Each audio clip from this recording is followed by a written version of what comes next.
Entre le Ghana et la Côte d'Ivoire, ils produisent les 2/3 du cacao mondial. Et la valeur totale qu'ils touchent, c'est environ 6 milliards de dollars. Mais la totalité du marché du chocolat mondial est de 100 milliards de dollars. Il y a un problème, on est d'accord. Donc vous pouvez bien voir qu'ils ne font que travailler et travailler pour d'autres personnes. Oui, donc nous devons créer des marques africaines. Exactement, nous devrions en fait avoir quelques-unes de ces usines directement chez nous ici.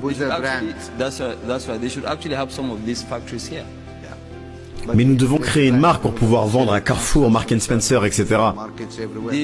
La création d'une marque Mo, ce n'est pas si difficile que cela. La seule chose dont tu dois être sûr, c'est que ta qualité est bonne et que ton prix également est bon.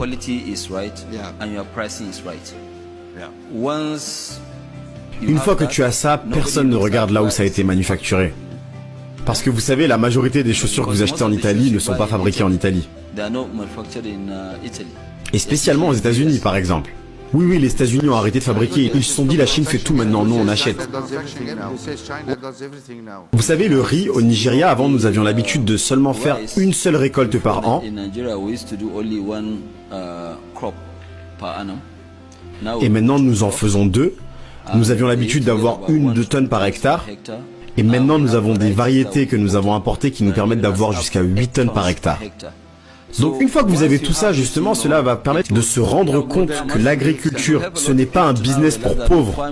Tu peux en fait devenir riche beaucoup plus vite dans l'agriculture que dans n'importe quel autre business.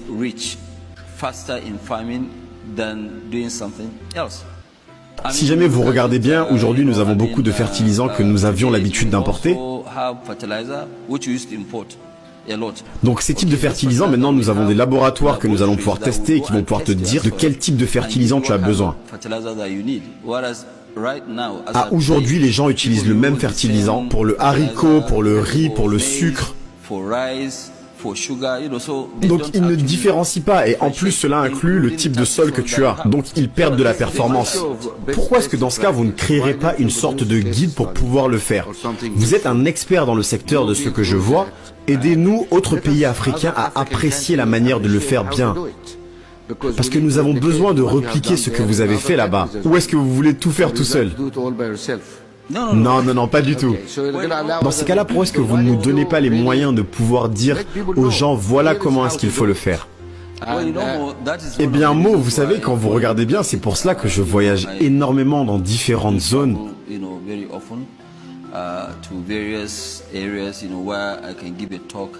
Où je peux aller et parler comme aujourd'hui, parfois à l'extérieur du Nigeria, parfois à l'intérieur du Nigeria, et dire à tout le monde, hey, regarde, tout cela est un mythe, rien n'est impossible, on peut le faire ensemble, nous en tant qu'Africains.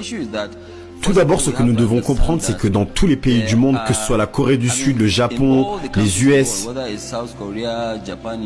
toutes ces économies ont été construites par leur propre indigence. Donc si jamais nous ne guidons pas en Afrique, l'agriculture a été la base de la variété de beaucoup de ces pays dont vous citez. Et ce n'est pas quelque chose de dépassé comme les gens le pensent. Non, ce n'est pas dépassé du tout.